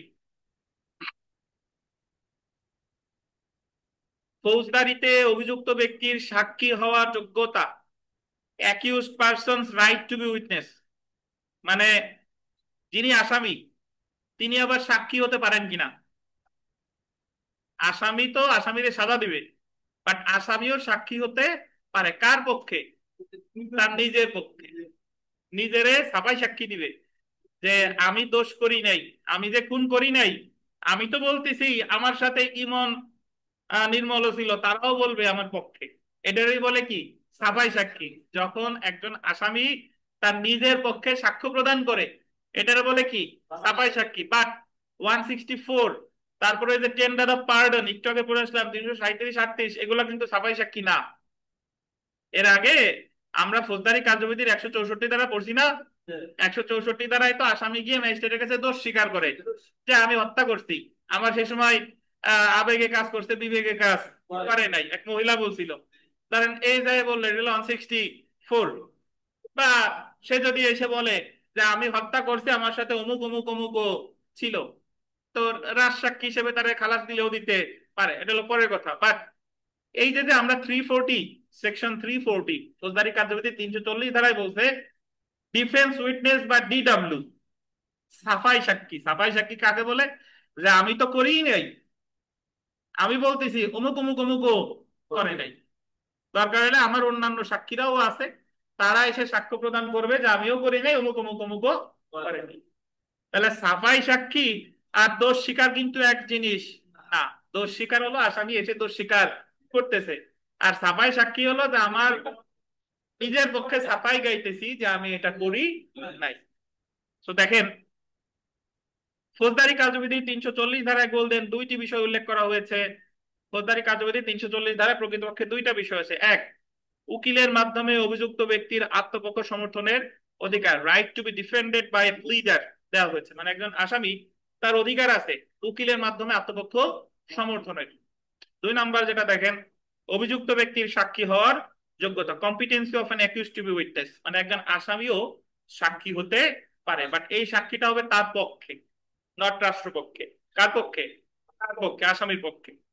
তো আমরা একটু চলে আসি উকিলের মাধ্যমে আত্মপক্ষ সমর্থন। ফৌজদারি কার্যবিধির 340-এর 1 ধারায় ফৌজদারি অপরাধে অভিযুক্ত কোনো ব্যক্তিকে আন্ডারলাইন করবেন কৌশলীর মাধ্যমে আত্মপক্ষ সমর্থনের অধিকার, right to be defended by advocate দেওয়া হয়েছে। সংবিধানের গোল দিবেন 33 অনুচ্ছেদে কোনো আসামিকে কোনো অ্যাডভোকেটের মাধ্যমে আইনি পরামর্শের যে সুযোগ দেওয়া হয়েছে, সেই একই অধিকার ফৌজদারি কার্যবিধির 340 ধারায় দেওয়া হয়েছে। অর্থাৎ আমাদের একজন আসামির আইনজীবীর মাধ্যমে আত্মপক্ষ সমর্থনের যে অধিকার, এটা ফৌজদারি কার্যবিধির আছে 340 ধারায়, বাংলাদেশ সংবিধানের আছে কত অনুচ্ছেদ? 33 অনুচ্ছেদ। বুঝতে পারছেন? অপরদিকে দেখেন, নিজেকে সাক্ষী হিসেবে প্রস্তাব করা। অন্যদিকে 340-এর 2 ধারায় বলা হয়েছে যে ব্যক্তির বিরুদ্ধে এমন আদালতে ফৌজদারি কার্যবিধির 107 ধারায় বা 10, 11 বা 36 অধ্যায়ে বা 552 ধারার অধীনে কোনো কার্যধারা গ্রহণ করা হয়েছে, সেই ব্যক্তি নিজেকে সাক্ষী হিসেবে প্রস্তাব করতে পারে। আমার এত ধারা দিয়ে কাজ নাই, আমি মনে রাখবো যে আমার বিরুদ্ধে যদি কোনো মামলা হয় আমি নিজের পক্ষে সাক্ষী দিতে পারবো। আসামির সাক্ষী হওয়ার যোগ্যতা, এটা একটু পড়ি যে ফৌজদারি কার্যবিধি 340 ধারায় বল দিবেন একজন অভিযুক্ত শুধুমাত্র তার আত্মপক্ষ সমর্থনে ফর হিজ ডিফেন্স যোগ্য সাক্ষী হতে পারে, বা আসামি শুধুমাত্র ডিফেন্স উইটনেস, আন্ডারলাইন করেন, বা ডিডব্লিউ হতে পারে। ডিডব্লিউ মানে কি? Defence witness. আর বাদী পক্ষ বা রাষ্ট্রপক্ষ যেটা দেয় সেটা বলে পিডব্লিউ, প্রসিকিউশন উইটনেস। বুঝছেন? ডিডব্লিউ মানে কি নির্মল? Defence witness. আসামি নিজের পক্ষে সাক্ষ্য দিলে সেটারও বলে ডিডব্লিউ। আর কোর্টে যেটা নাম, সেটার নাম কি? সাফাই সাক্ষী। কি বলেন? সাফাই সাক্ষী। তো 340-এর 3 ধারা অনুসারে বল দিবেন লিখিত অনুরোধ ক্রমে আসামি আত্মপক্ষ সমর্থনে সাক্ষ্য দিতে পারে। এখন আপনি সাফাই সাক্ষী যে দিতে চান, এটা আবার আদালতে জানাইতে হবে লিখিত আকারে, দরখাস্ত দিবেন, বিষয় ফৌজদারি কার্যবিধি 340 ধারা অনুসারে সাফাই সাক্ষী প্রদানের আবেদন। বুঝতে পারছেন? আপনি নিজের পক্ষে সাক্ষ্য দিতে চান, সাফাই সাক্ষীর ক্ষেত্রে অবশ্যই লিখিতভাবে আদালতে অনুরোধ করতে হবে। 340-এর 3 ধারায় বলা হয়েছে যে ফৌজদারি আদালতে অভিযুক্ত যে কোনো ব্যক্তি তার আত্মপক্ষ সমর্থনে যোগ্য সাক্ষী হবে, এবং তার বলতেন তার বিরুদ্ধে বা একই বিচারে তার সাথে অভিযুক্ত করা হয়েছে এমন কোন ব্যক্তির বিরুদ্ধে আনীত অভিযোগ মিথ্যা প্রমাণ করার জন্য গোল দেবেন শপথ পূর্বক সাক্ষ্য দিতে পারবে। এই কথার অর্থ কি? মানে আমি বলতে পারবো যে আমি অপরাধ করি নাই, আমার সাথে মিলন, ওই বিকাশ বাইন, বিল্লাল ছিল, এরাও অপরাধ করে নাই, মানে নিজেরা যেরকম বলতে পারবো নির্দোষ, অন্যরেও নির্দোষ বলার অধিকার আমার আছে। এবং এই ক্ষেত্রে আসামি যখন কাঠগড়ায় দাঁড়াবে তখন আসামিরে আবার শপথ বাক্য পাঠ করাবে, আসামির নেবে জবানবন্দি, আর বাদী পক্ষের আইনজীবী আসামির করবে কি? জেরা। বুঝতেন? আর আসামির যদি সাক্ষীরা থাকে, ধরেন ইসমাইল আছে, তাহলে ইসমাইলের জবানবন্দি নেওয়ার পর ইসমাইলের জবানবন্দি নেওয়া হবে, আর বাদী পক্ষের আইনজীবী ইসমাইলে করবে কি? জেরা।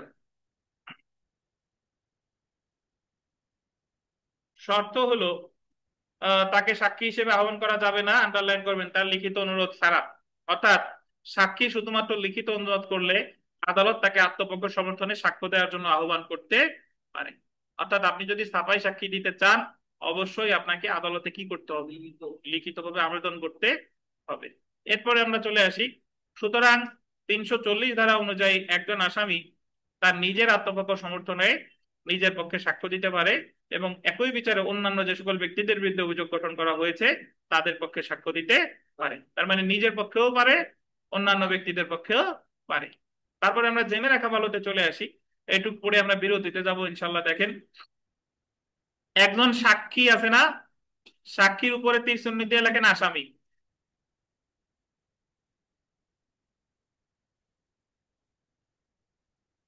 টিকাটি দেবো।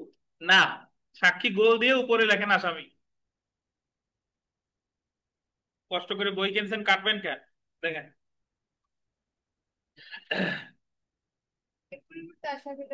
না, সাক্ষী গোল দিয়ে উপরে আসামি লেখেন।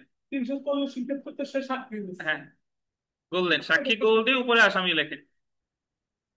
একজন সাক্ষী মানে হচ্ছে আসামি, কিন্তু কখনো রাষ্ট্রপক্ষের বা অভিযোগকারী পক্ষের সাক্ষী বা প্রসিকিউশন উইটনেস হতে পারে না। অর্থাৎ একজন আসামি কখনো পিডব্লিউ হতে পারবে না, বরং শুধুমাত্র বিবাদী পক্ষের বা ডিফেন্স উইটনেস ডিডব্লিউ হতে পারে। কারণ যে পক্ষ আসামির বিরুদ্ধে অভিযোগ দায়ের করেছে সেই পক্ষের হয়ে আসামি তার নিজের বিরুদ্ধে সাক্ষ্য দিতে পারে না, নিজের বিরুদ্ধে সে সাক্ষ্য দিতে পারবে না। এটা সংবিধানের গোলদেন 35 অনুচ্ছেদের পরিপন্থী।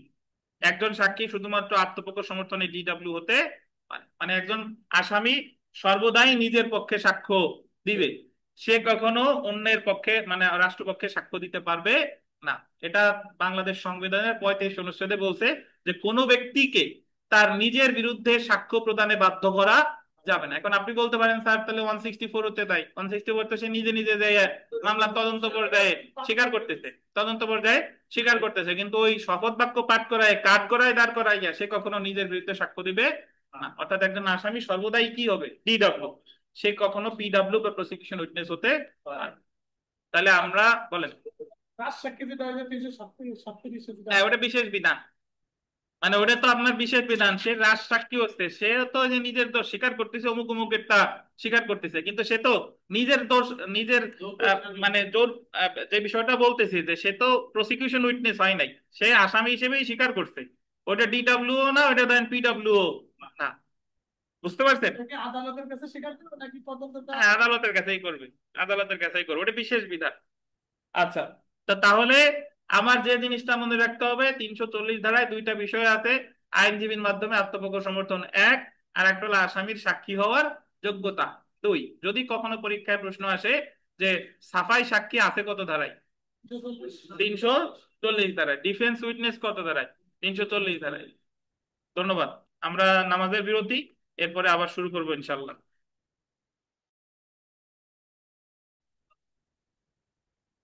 তো আমরা এখানে বিগত বছরের প্রশ্ন পড়ার আগে 342 ধারাটা একটু পড়বো। দেখেন,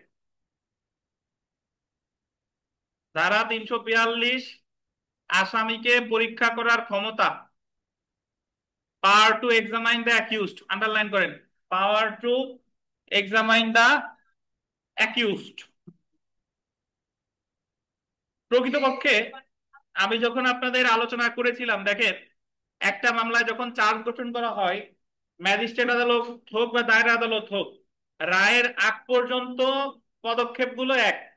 কেমনে? চার্জ গঠন করার পরে যে মামলা করছে রাষ্ট্রপক্ষের সাক্ষ্য গ্রহণ হয়, মানে পিডব্লিউ হয়। পিডব্লিউ যখন শেষ হয়ে যায় তখন 342 হয়। 342 মানে হলো আসামিরে পরীক্ষা করবে। এতদিন পর্যন্ত পিডব্লিউ যতদিন হইছে আসামিরে কোনো প্রশ্ন টশ্ন কিছু করে নাই, আসামি শুধু প্রতি তারিখে তারিখে কাঠগড়ায় এসে তার তার তার তার মানে দাঁড়িয়ে ছিল এবং তার পক্ষের আইনজীবী বাদী পক্ষের সাক্ষীরে জেরা করছে, এই হলো। বাট আসামিরা কিন্তু কিছু জিজ্ঞাসা টিজ্ঞাসা করে নাই। তাহলে যখন পিডব্লিউ শেষ হয়ে গেল তখন পরের যে ধাপ সেটা হলো 342 বা power to examine the accused. এখানে আদালত পরীক্ষা করবে কাকে, আসামিকে। আসামিরে পরীক্ষা করতে পারে এতদিন ধরে যে রাষ্ট্রপক্ষের সাক্ষ্য গ্রহণ করা হলো এই সম্পর্কে আদালত সরাসরি ওই ওই আসামিরে প্রশ্ন করতে পারে যে কোনো প্রশ্ন, এটা আদালতের যা ইচ্ছা। এবং আসামি যদি কোনো প্রশ্নের উত্তর দেয় তাহলে ওইটা আবার ম্যাজিস্ট্রেট বা দায়রা আদালত ওটা কি হাতে লিখে নিবে। লেখার পরে ওই ওটাতে ম্যাজিস্ট্রেটও স্বাক্ষর করবে, আবার আসামিও স্বাক্ষর করবে। উদাহরণস্বরূপ আমি বলি যে 2001-2 সালের দিকে আপনার আহ, বা তারপরে জেএমবিদের হামলায় ঝালকাঠিতে 2 জন বিচারককে বোমা মেরে হত্যা করা হয়। আমাদের বাংলাদেশে একটা সময় বোমা আতঙ্ক ছিল, এই যে আমাদের বানিয়াচরে বোমা ফাটছে, বিভিন্ন জায়গায় রমনা বাটুমিলে বোমা বিস্ফোরণ হয়েছে, বিভিন্ন জায়গায় বোমা বিস্ফোরণ হয়েছে। তো জেএমবির 2 জন সদস্য ওই ঝালকাঠির 2 জন বিচারককে বোমা মেরে হত্যা করছে। তখন ওই মামলায় যখন রাষ্ট্রপক্ষের সাক্ষ্য গ্রহণ শেষ, তখন আদালত আসামিরে প্রশ্ন করছে, 2 জন আসামিরে প্রশ্ন করছে যে এতদিন পর্যন্ত যে সাক্ষ্য গ্রহণ করা হলো তাতে তো দেখা গেছে যে আপনারা আসলেই দোষী। তো এই যে যে রাষ্ট্রপক্ষের যে সাক্ষ্য গ্রহণ করা হলো বা আপনারা এই যে হত্যাকাণ্ডের জন্য অভিযুক্ত, আপনারা কি অনুতপ্ত কিনা, আপনাদের কিছু বলার আছে কিনা, আদালত জিজ্ঞেস করছে 342-তে আসামিরে। তো আসামি বলছে যে আমরা তো অনুতপ্ত নাই, বরং সামনে যদি সুযোগ পাই আরো এরকম ঘটনা ঘটাতে চাই। ঠিক আছে, এই হলো ওনাদের 342। আর তাহলে এই যে যে কথাটা বললো 342-তে, এটা আদালত যা প্রশ্ন করছে সেটাও লিখবে, আবার আসামিরা যে উত্তর দিচ্ছে সেটাও কি লিখবে। বুঝতে পারছেন? এখন 342 হওয়ার পরে আদালত যদি কোনো প্রশ্ন করে তো করলো, না করলে নাই। তখন আদালত আবার জিজ্ঞাসা করে যে আপনারা কি সাফাই সাক্ষী দিতে চান, সাফাই সাক্ষী যে নিজেদের পক্ষে সাক্ষ্য দিতে চান কিনা। যদি তারা বলে যে আমরা সাফাই সাক্ষী দিতে চাই, তখন আসামিদেরকে 340 ধারায় আবেদন করতে হবে। কার কাছে? আদালতের কাছে। ঠিক আছে, তাহলে চার্জ গঠনের প্রথম পর্যায় হলো পিডব্লিউ। চার্জ গঠনের পরে পিডব্লিউর পরে স্টেপ কি? 342। তারপরে ধাপ হলো 340 বা সাফাই সাক্ষী। অনেকে উকিল সাহেবদের মধ্যে অনেকে বা আপনাদেরও অনেকের ধারণা, যদি কাউরে জিজ্ঞেস করেন 100 জন উকিল সাহেবরে জিজ্ঞেস করলে 300 তো না, 70% বলবে যে সাফাই সাক্ষী হলো 342 ধারায়। বাট অ্যাকচুয়ালি সাফাই সাক্ষী 342 ধারায় না, সাফাই সাক্ষী কততে? 340 ধারায়। এবং আপনি যদি সাফাই সাক্ষী দিতে চান তাহলে আপনাকে দরখাস্ত করতে হবে কত ধারায়? 340। বুঝতে পারছেন? তো তাহলে পিডব্লিউর পরে স্টেপ হলো 342, 342 এর পরে স্টেপ কি? ডিডব্লিউ বা সাফাই সাক্ষী। তো যদিও 340 ধারাটা আগে, কিন্তু 342 ধারাটা পরে, কিন্তু মামলার ক্ষেত্রে আগে কোন স্টেপটা ফলো করবে? 342। 342, তো 342টা একটু পড়ি, দেখেন। আসামিকে পরীক্ষা করার ক্ষমতা, power two examine the accused, ফৌজদারি কার্যবিধি 342 ধারা অনুযায়ী আদালত আসামিকে পরীক্ষা করতে পারবে। পরীক্ষা করতে পারবে অর্থ হলো, আন্ডারলাইন করবেন, প্রসিকিউশন পক্ষের সাক্ষীদের সাক্ষ্য গ্রহণ শেষে। প্রসিকিউশন পক্ষ মানে কারা? যারা মামলা করছে তারা রাষ্ট্রপক্ষ। রাষ্ট্রপক্ষের সাক্ষীদের সাক্ষ্য গ্রহণ শেষে এবং আসামিকে আত্মপক্ষ সমর্থনের আহ্বান জানানোর পূর্বে। দেখছেন, মানে রাষ্ট্রপক্ষের সাক্ষ্য গ্রহণ শেষ আর আসামিরে সাফাই সাক্ষী আহ্বান জানানোর পূর্বে আদালত আসামিকে মামলা সম্পর্কে, আন্ডারলাইন করবেন, সাধারণ প্রশ্ন করতে পারবে, যেন আসামি তার বিরুদ্ধে সাক্ষ্যে উত্থাপিত কোনো বিষয় বিশ্লেষণ করতে কি হয়? সক্ষম হয়। ঠিক আছে, আদালত মামলার বিচার বা অনুসন্ধানের পূর্বে যে কোনো সময় এবং আসামিকে কোনো পূর্ব সতর্কতা করা ছাড়া আদালত আসামিকে প্রশ্ন করতে পারে। কিন্তু এটা অবশ্যই আসামিকে আন্ডারলাইন করবেন, আত্মপক্ষ সমর্থন আহ্বান করার পূর্বে করতে হবে। তাহলে আমার যে বিষয়টা মনে রাখতে হবে যে 342-তে অনেক সময় ভাইবা বোর্ডে জিজ্ঞাসা করে যে 342 ধারায় কোন ধরনের প্রশ্ন করতে পারে। বলবেন যে রাষ্ট্রপক্ষের যে সাক্ষ্য গ্রহণ হয়েছে এই সম্পর্কিত সাক্ষ্য গ্রহণ করতে পারে, প্রশ্ন করতে পারে, অথবা আদালত যেটা মনে করে যে কোনো প্রশ্ন আসামিরে করতে পারে। এবং 342 এই স্টেপটা হবে পিডব্লিউর পরে ডিডব্লিউর আগে, নাকি রাষ্ট্রপক্ষের সাক্ষ্য গ্রহণের পরে আর সাফাই সাক্ষীর আগে। বুঝতে পারছেন?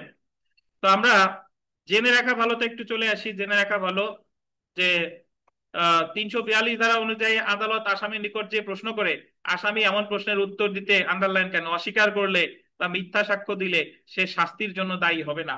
মানে আদালত যদি আসামিরে যে কোনো প্রশ্ন করতে পারে, এখন সে যদি অস্বীকার করে বা উত্তরটা যদি মিথ্যা দেয় তাহলে সে শাস্তির জন্য দায়ী হবে না, আন্ডারলাইন করবেন। কিন্তু আদালত এই ক্ষেত্রে অনুমান করতে পারে, টেস্টারদের অনুমান করতে পারে। এক্ষেত্রে যে জিনিসটা গুরুত্বপূর্ণ সেটা হলো ওই উনারে জিজ্ঞাসা করবে যে জিজ্ঞাসা করার পরে পরীক্ষায় এই ধরনের প্রশ্ন আসতে পারে যে 342-তে যা জিজ্ঞাসা করা হলো, আসামি যদি মিথ্যা সাক্ষ্য দেয় তাহলে কি শাস্তি পাবে কিনা। তাৎক্ষণিকভাবে শাস্তির বিধান নাই, বাট আদালত এই ক্ষেত্রে অনুমান বা প্রিজিউম করতে পারে। দেখেন তারপরের পয়েন্টটা, 340 দ্বারা আসামিকে শপথ করাতে হয়, কিন্তু 342 দ্বারা সাক্ষীকে শপথ করানো যাবে না। তিনটে স্টারদেন, এটাও গুরুত্বপূর্ণ। 342-তে কখনোই আসামির মানে আসামির শপথ বাক্য পাঠ করানো লাগে না, কিন্তু 342 যদি ছাপাই সাক্ষী দিতে চাই অবশ্যই কি বলেন, শপথ বাক্য পাঠ করাতে হবে। 340-এ জি, 40-এ পাঠ করাতে হয়, 42-এ পাঠ করানো লাগে না। আবার 42-এ কোনো অনুরোধ করা লাগে না, কিন্তু আমি যদি সাফাই সাক্ষী দিতে চাই অবশ্যই আদালতে 340 দ্বারা লিখিত অনুরোধ করতে হবে। So, যদি পরীক্ষায় প্রশ্ন আসে যে কোন ক্ষেত্রে আদালতে লিখিত অনুরোধ করতে হবে, 40 না 42, 340 না 342, 340, কোন ক্ষেত্রে শপথ বাক্য পাঠ করানো হয়, 340 নাকি 342? 340, 340 লিখিত অনুরোধও 40, শপথ বাক্য 340। বলেন। স্যার ম্যাজিস্ট্রেট যখন স্বয়ং প্রশ্ন করে সেই প্রশ্ন কি আসামি পক্ষে কি দেওয়া বলা যায়? না, ম্যাজিস্ট্রেট প্রশ্ন করতেছে, আবার কারে জেরা করবেন? ওই ম্যাজিস্ট্রেটটা মানে প্রশ্ন করে, হ্যাঁ, সেই প্রশ্ন কি মানে দেওয়া বলা যায়? ম্যাজিস্ট্রেট তো প্রশ্ন করতেছে আসামিরেই, এখন আসামিরে জেরা করবে কে? ওই বাদী পক্ষের আইনজীবী, তাই? এটা আমাদের সাক্ষ্য আইনের 165 ধারায় চলে যেতে হবে। যখন আমরা সাক্ষ্য আইনের 165 ধারা পড়বো, ওই জায়গায় বলছে যে আদালত যে কোনো বিষয় নিয়ে যে কোনো সাক্ষীরে বা যে কেউ কোনো প্রশ্ন করতে পারে। যদি প্রশ্ন করে তখন প্রতিপক্ষ আবার আদালতের অনুমতি নিয়ে জেরা করতে পারে, বাট 342-তে জেরা করার কোনো কথা এই জায়গা বলা হয় নাই। বুঝতে পারছেন? আচ্ছা, বিগত বছরের প্রশ্ন দেখেন, জেরা আপনি করবেন আসামিরা কখন? সে যদি সাফাই সাক্ষী দিতে চায় সেই সময় তো জেরা করার সুযোগ আছে, বাট এই এই কথোপকথনটা একান্তই আদালত আর আসামির মধ্যে সীমাবদ্ধ। আপনি কি 164-এ জেরা করতে পারছিলেন? 164, 164 যখন করে তখন শুধু ম্যাজিস্ট্রেটই থাকে, প্রতিপক্ষের আইনজীবী কি থাকে? থাকে না। দেখেন তো বিগত বছরের প্রশ্ন, ফৌজদারি মামলায় প্রসিকিউশন পক্ষের সাক্ষীদের সাক্ষ্য গ্রহণ শেষে আদালত ক্রিমিনাল প্রসিডিউর কোডের 342 ধারা অনুসারে আসামিদেরকে কি করবে? পরীক্ষা করবে। Power to examine the accused, কি বলেন? Power to examine the accused. তারপরে প্রশ্নটা দেখেন, the code of criminal procedure 1898 এর সেকশন 342 এর কার্যক্রমে অভিযুক্তের দৃষ্টি আকর্ষণ করা হয় কিসের প্রতি? প্রাপ্ত সাক্ষ্যের প্রতি। বিবিআই, প্রাপ্ত সাক্ষ্যের প্রতি।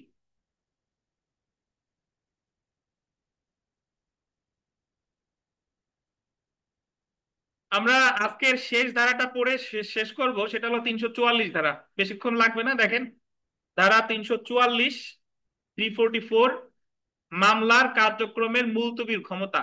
পাওয়ার to underline point, postpone or adjourn proceedings. Postpone or adjourn মানে মামলার কার্যক্রম মুলতবি।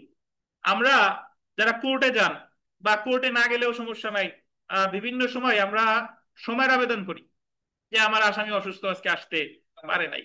এই যে সময়ের আবেদনটা আমরা চাইতেছি মামলা মুলতবি, এই মুলতবির আবেদন আমরা করব ফৌজদারি কার্যবিধি 344 ধারায়। কত ধারা বলেন?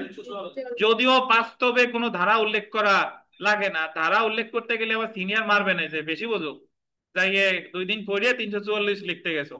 344 নিয়ে যদি শুনানির সময় আমার কিছু জিজ্ঞেস করে, তোর কি বলা লাগবে না? বলা লাগবে না তো আমার, বিপদে তো আমি পড়বানি। ঠিক আছে না? এক জায়গায় আছে, আমাদের একজন আছে, উনি 344 লিখছে, লেখার পর ওনার সিনিয়র বানানোর বকা দিয়েছে যে তুই এটা লেখছস কেন, এটা বাদ দে। ঠিক আছে, তো এজন্য, বাট অ্যাকচুয়ালি এই ধারাগুলো প্র্যাকটিসে লাগে না, প্র্যাকটিসে তো মানে প্রথাগত ভাবে চলে আসছে। বাট আপনি যখন এই আমাদের বার কাউন্সিল পরীক্ষা দিবেন, জুডিশিয়াল সার্ভিস পরীক্ষা দিবেন, ওইসব জায়গায় কিন্তু আবার এই জিনিসগুলো আপনার মেনশন বা উল্লেখ করতে হবে। ঠিক আছে, সো দেখেন এখানে ফৌজদারি কার্যবিধি 340 ধারায় গোল্ডেন 2টি বিষয় নিয়ে আলোচনা করা হয়েছে।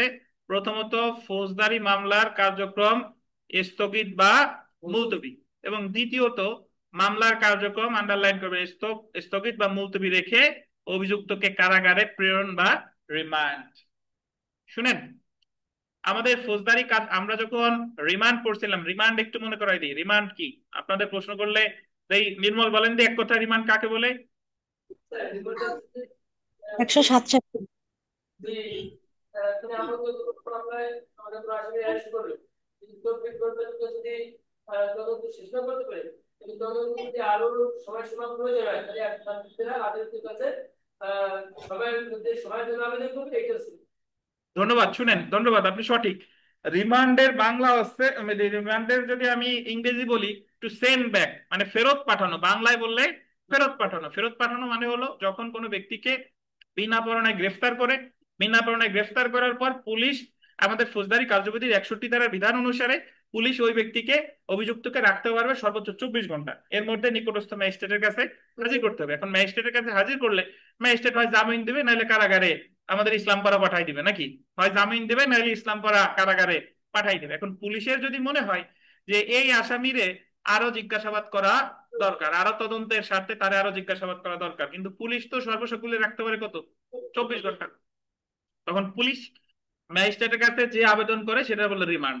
এবং এই ক্ষেত্রে 167(2) ধারায় ম্যাজিস্ট্রেট সর্বোচ্চ কত দিনের রিমান্ড মঞ্জুর করতে পারে, অর্থাৎ ওই কারাগার থেকে তারে ফেরত পাঠাইতে পারে কার কাছে, পুলিশ ওই তদন্তকারী কর্মকর্তার কাছে, সর্বোচ্চ কত দিনের জন্য, 15 দিনের। এই হলো রিমান্ড। এখন আমাদের ফৌজদারি কার্যবিধিতে রিমান্ড আছে দুই জায়গায়। তদন্ত পর্যায়ে রিমান্ড 167(2), আর বিচারিক পর্যায়ে রিমান্ড 344, 344। আমাদের এই 344 ধারায় প্রকৃতপক্ষে দুইটা জিনিস আছে, এক সময়ের আবেদন মুলতবি, আর দুই হলো রিমান্ড। তাহলে বিচারিক পর্যায়ে রিমান্ড আছে কত ধারায়, 344। বিচারিক পর্যায়ে রিমান্ড সাধারণত আপনারা যারা কোর্ট কাছারিতে যান খুব বেশি দেখা যায় না, বা বিচারিক পর্যায়ে রিমান্ডটা হলো এরকম যে অনেক সময় আপনারা তো, আমরা পড়ে এসেছি ওই ওই স্টেজটা, যে সাপ্লিমেন্টারি চার্জশিট দেয়, মনে আছে, অধিকতর তদন্ত করে সাপ্লিমেন্টারি চার্জশিট দেয়। এখন তদন্তকারী কর্মকর্তার কাছে যদি মনে হয় যে অমুক একজন আসামি, তারে, সে কারাগারে আছে, তারে আদালতে মামলা বিচার অলরেডি শুরু হয়ে গেছে, তখন আদালতে সে আবেদন করছে যে মামলার কার্যক্রম মুলতবি রেখে ওই আসামির আমার রিমান্ডে পাঠানো হোক, তার কাছ থেকে আরো জিজ্ঞাসাবাদ করে আরো তথ্য উদ্ঘাটন করা যেতে পারে। তো এই যে যে রিমান্ড, ওই মামলা তো আর তদন্ত স্টেজে নাই, ওই মামলা চলে আসছে কোথায়, ট্রায়াল স্টেজে, বিচারিক পর্যায়ে। তাহলে বিচারিক পর্যায়ে রিমান্ড আছে কত ধারায়, 344। আর তদন্ত পর্যায়ে রিমান্ড 167(2), আর রিমান্ড শব্দটার উল্লেখ আছে 344 ধারায়। যদি কখনো পরীক্ষায় প্রশ্ন আসে যে রিমান্ড শব্দটার উল্লেখ আছে কত ধারায়, 344। বলেন নুর আলম খান। না, জেল গেটে জিজ্ঞাসাবাদ রিমান্ড না, ওটা হচ্ছে দুধের স্বাদ ঘোলে মিটানো। মানে রিমান্ড দেয় নাই, কিন্তু অল্পের মধ্যে বাঁচাই দিছে, যে এমনি জিজ্ঞাসাবাদ করছে, বাট ওটা রিমান্ড না। দেখেন, 344 ধারায় নিম্নলিখিত কারণে আদালত মামলার কার্যক্রম স্থগিত বা মুলতবির আদেশ দিতে পারে। আন্ডারলাইন করবেন, সাক্ষীর অনুপস্থিতি, অ্যাবসেন্স অফ এ উইটনেস, বা অন্য কোনো যুক্তিসঙ্গত কারণে, এনি আদার রিজনেবল কজ। 344 ধারায় যদিও আদালত গোল দিবেন কত দিনের জন্য মামলার কার্যক্রম মুলতবি বা স্থগিতের আদেশ দিবে সেটা উল্লেখ নেই, কিন্তু গোল দিবেন অনির্দিষ্ট সময়ের জন্য আদালত মুলতবি মঞ্জুর করতে পারে না। এই কথাটার অর্থ কি, বলছে যে সময়ের আবেদন আপনার মামলাতে তারিখ গুলা পড়ে, তারিখ গুলা 1 মাস পরে, 2 মাস পরে, 6 মাস পরে পড়ে, বাট নেক্সট তারিখ কিন্তু বলে দেয় যে অমুক তারিখে পরবর্তী তারিখ। কখনো কিন্তু এরকম হয় না যে সামনে তারিখ, ডেট এখনো দেয় নাই, এরকম কিন্তু হবে না। বড় জোর এটা বলে যে সামনে তারিখ, পরে এসে ডেট নিয়ে দেন, তাও কিন্তু একসময় কিন্তু ডেট দিবে, বুঝতে পারছেন, কিন্তু অনির্দিষ্ট সময়ের জন্য কখনোই মামলা কার্যক্রম মুলতবি করবে না। যেমন সাক্ষীর জবানবন্দি গ্রহণের জন্য নির্ধারিত দিনে রাষ্ট্রপক্ষের সাক্ষী হাজির না হলে মুলতবির আদেশ দিতে পারে। 344 ধারার অধীনে ম্যাজিস্ট্রেট মামলার কার্যক্রম মুলতবি করে কোনো আসামিকে গোল দেন একসঙ্গে 15 দিনের অধিক মেয়াদে হাজতে ফেরত পাঠাতে পারবে না। রিমান্ডে বা ফেরতের কারণ কয়টা, দুইটা। আসামি অপরাধ করতে পারে এমন পর্যাপ্ত সাক্ষ্য পাওয়া গিয়েছে, এবং রিমান্ডের দ্বারা আরো সাক্ষ্য সংগ্রহ করা যেতে পারে।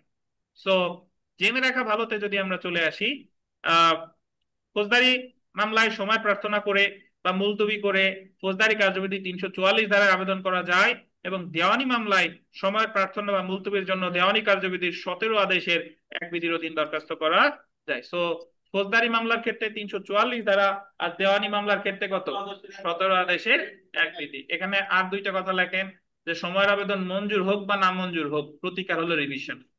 সময়ের আবেদন মঞ্জুর হোক বা নামঞ্জুর হোক, প্রতিকার হলো রিভিশন।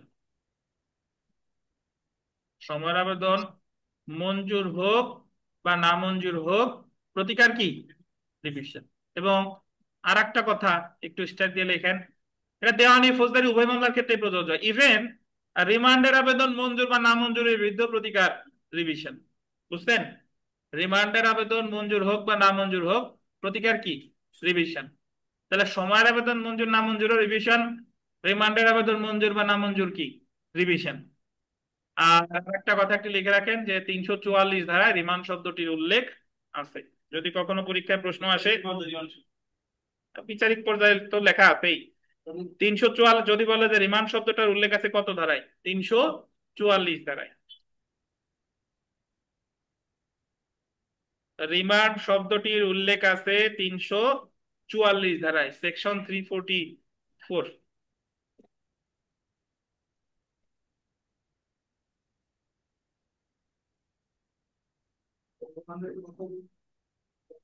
আমরা বিগত বছরের প্রশ্নে চলে আসি। দেখেন আমরা প্রায় শেষ পর্যায়ে চলে এসেছি আজকে। ফৌজদারি মামলায় সময় প্রার্থনা করে দরখাস্ত করা যায় কোন আইনের কত ধারা অনুসারে? ফৌজদারি কার্যবিধির কত ধারা? 344। দুই সেলফ প্র্যাকটিসের 2 নম্বর প্রশ্নটা দেখেন। একও দেখেন, একের ইংলিশটা দেখেন, right to be defended by an advocate, কত ধারায়? 340। 2 নম্বর প্রশ্নটা ভিভিআই, ফৌজদারি কার্যবিধি ড্যাশ ধারায় সাফাই সাক্ষী বা আত্মপক্ষ সমর্থনে সাক্ষ্য দিতে পারে, কত ধারায়? 340 ধারায়। 7 নম্বর প্রশ্নটা দেখেন, আদালত আসামিকে পরীক্ষা করতে পারে বা আসামির জবানবন্দি গ্রহণ করতে পারে মামলার অনুসন্ধান বা বিচারের পর্যায়ে, কখন? মামলার অনুসন্ধান বা বিচারের পর্যায়ে। আচ্ছা, 8 নম্বর প্রশ্নটা বিবিআই, ফৌজদারি কার্যবিধির 342 ধারায় আসামির জবানবন্দি বা পরীক্ষা করার সময় আদালত আসামিকে যে প্রশ্ন করে, আসামি উক্ত প্রশ্নের উত্তর না দিলে বা মিথ্যা জবাব দিলে আসামি কি হবে না? দণ্ডিত হবে না। তবে আদালত কি করতে পারে? অনুমান করতে পারে। 11 নম্বর প্রশ্নটা পড়ি দেখেন। আমি তো এগুলা যেগুলো পড়তেছি এগুলো ছাড়াও সব পড়বেন। যদি কোনো প্রশ্ন আপনার বুঝতে সমস্যা হয় অবশ্যই পরের দিন এসে আমারে জিজ্ঞাসা করবেন। ফৌজদারি কার্যবিধি 340 ধারায় আসামির জবানবন্দি গ্রহণের সময় আদালত আসামিরে কি করাতে হবে? শপথ বাক্য পাঠ করাতে হবে। তো একেবারে সবশেষের প্রশ্নটা যদি দেখি যে ফৌজদারি মামলার কার্যক্রম বা বিচার মুলতবি, পোস্টপোন আর অ্যাডজন প্রসিডিংস করার বিধান আছে কত ধারায়? 344 ধারায়। তো দেখেন আমরা আজকে কি কি পড়লাম আমি একটু সামারি বলে দেই, আপনারা একটু মাথায় গেঁথে নেন। সেটা হলো, আজকে আমরা প্রথমে শুরু করেছিলাম টেন্ডার অফ পার্ডন, ক্ষমার প্রস্তাব। এটা আছে 337 থেকে 339 ক। এবং রাজসাক্ষীর বিচার পদ্ধতিও 337 থেকে 339 ক। 337-এ ক্ষমা করে মেট্রোপলিটন ম্যাজিস্ট্রেট বা প্রথম শ্রেণী ম্যাজিস্ট্রেট তদন্ত অনুসন্ধান বা বিচারের যে কোনো পর্যায়ে। 338-এ ক্ষমা করে দায়রা আদালত বা সিজেএম বা সিএমএম রায় ঘোষণার পূর্বে যে কোনো সময়। পিপি তাকে পরীক্ষা করবে 339 ধারায়, ঠিক আছে। আর আদালত আসামির পরীক্ষা করবে 339 কতে। আদালত যদি মনে করে যে সে সবকিছু ঠিকঠাক ভাবে স্বীকার টিকার করছে, তাহলে তারা খালাস দিবে 339 কতে।